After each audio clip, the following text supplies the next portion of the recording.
Você sabia que a maior parte dos tratamentos do climatério são feitos de forma errada? Fique comigo e entenda o motivo disso. Eu sou o Dr. Dermival Panceira, médico gestor do envelhecimento. E hoje vou comentar com vocês o que deve ser feito no tratamento do climatério. E vou mostrar o que costuma ser feito de forma inadequada para que você possa cuidar da sua própria saúde com segurança. No último vídeo, nós comentamos sobre um período importante chamado climatério. Climatério é aquele período que ocorre, em geral, em torno dos 40 aos 45, 50 anos, em que ocorrem alterações nos folículos e, dessa forma, começa a ocorrer alteração no ciclo menstrual e na produção dos hormônios da mulher. Nós vimos que no climatério ocorre diminuição da sensibilidade dos receptores. Então, se o receptor não está sensível, o hormônio produzido pela hipófise se liga nele, mas não consegue passar a sua mensagem. Com isso, diminui o número de folículos que são recrutados a cada ciclo. E são esses folículos que vão desenvolver os hormônios do ovário, estradiol, testosterona e progesterona. Menos folículos representa uma redução da produção desses hormônios. Ocorre uma diminuição da capacidade funcional do folículo. Mesmo sendo estimulado, ele já não tem aquela capacidade de trabalhar como eles tinham no passado, em decorrência do próprio envelhecimento do organismo.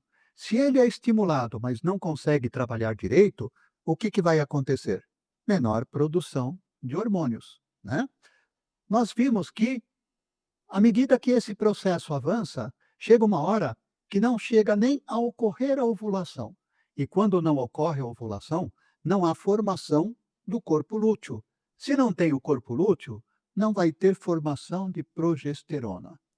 Essa desregulação entre estradiol e progesterona, que nós demos o nome de predominância estrogênica, porque a progesterona, que deveria estar em equilíbrio, ela cai muito, e o estradiol e a testosterona cai só um pouquinho, faz com que desenvolvam aqueles sintomas que nós comentamos do climatério, né? Então vamos ver.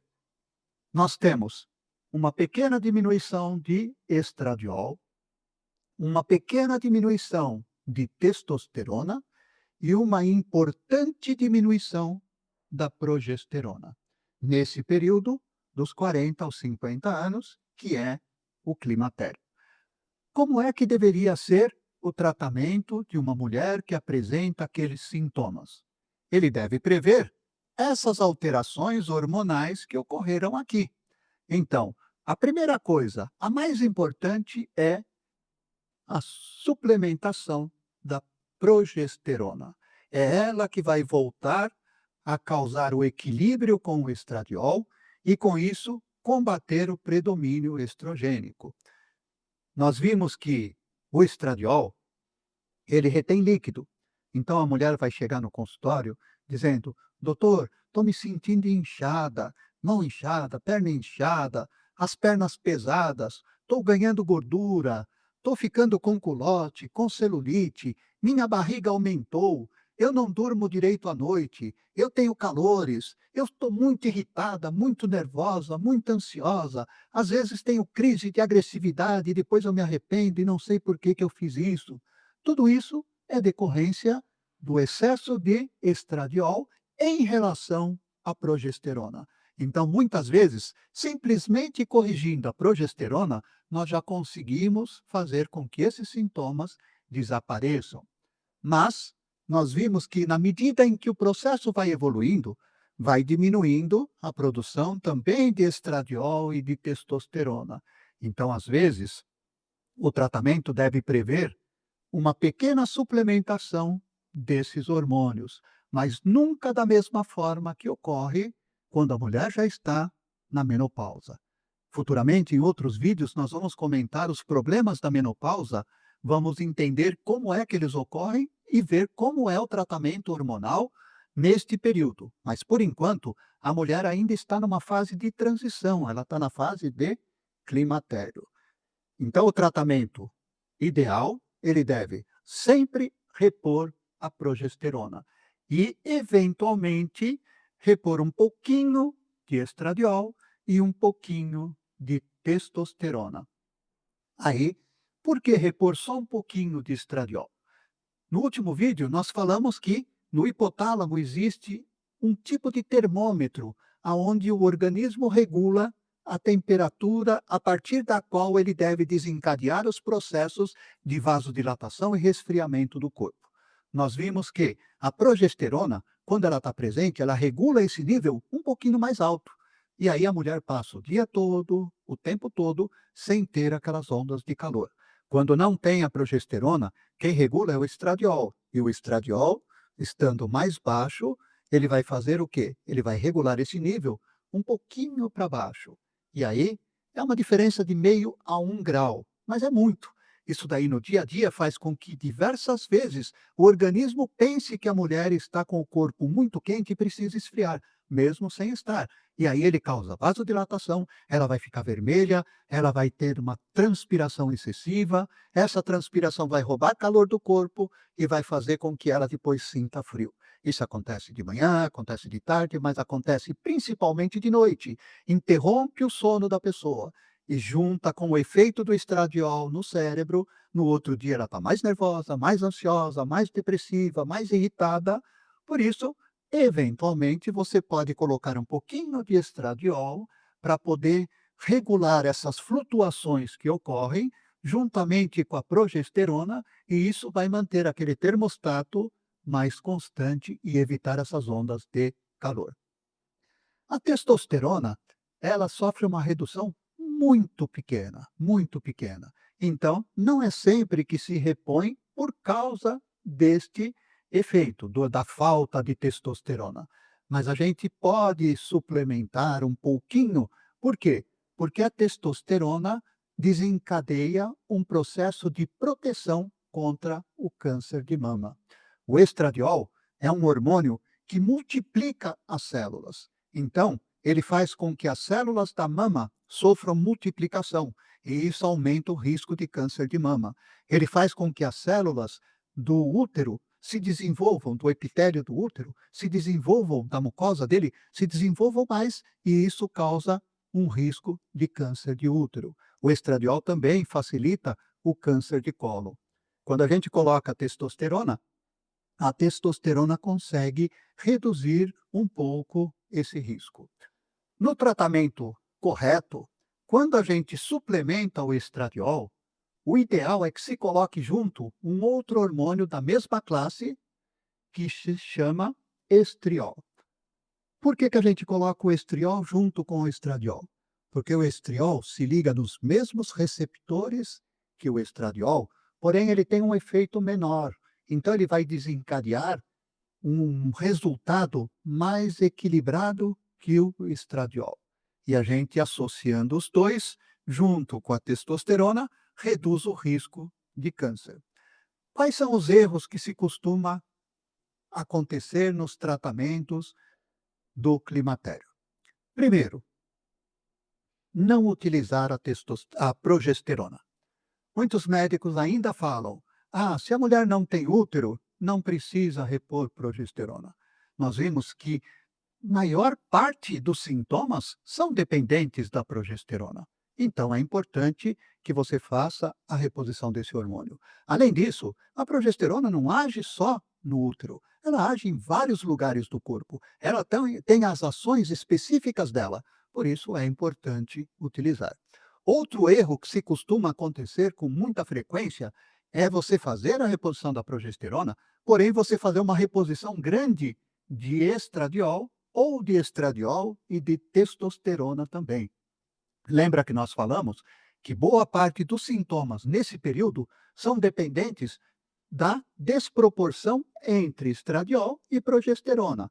Você repõe a progesterona, mas você aumenta o estradiol, você mantém a predominância estrogênica e não consegue corrigir os sintomas. Então, utilizar hormônio em dose além do necessário, nessa fase, é contraproducente. Outro problema, o mais comum de todos, é fazer a reposição com substâncias que não são hormônios.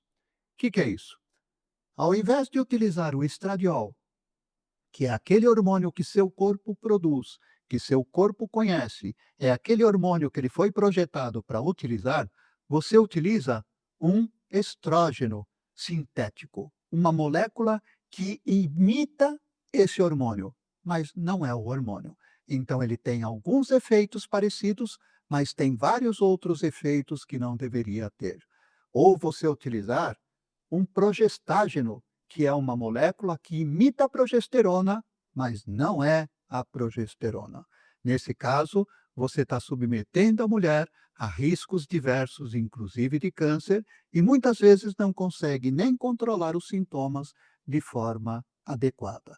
Então, um tratamento correto, ele deve utilizar o hormônio necessário, na dose necessária e na combinação necessária.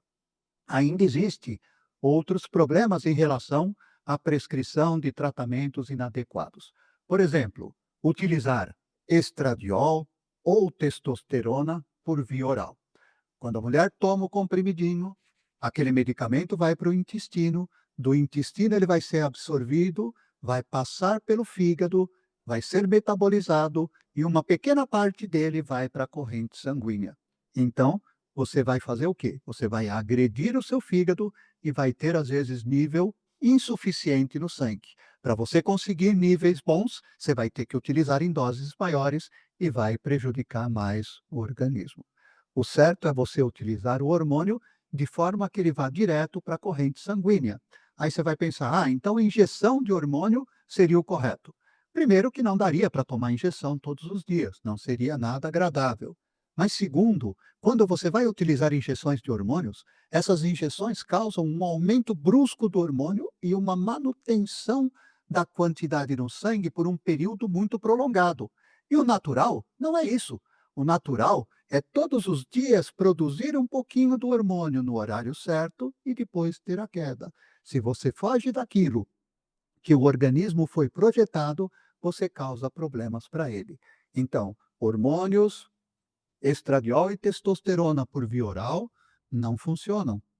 Hormônios injetáveis não funcionam direito. Pellets é o mesmo problema da injeção.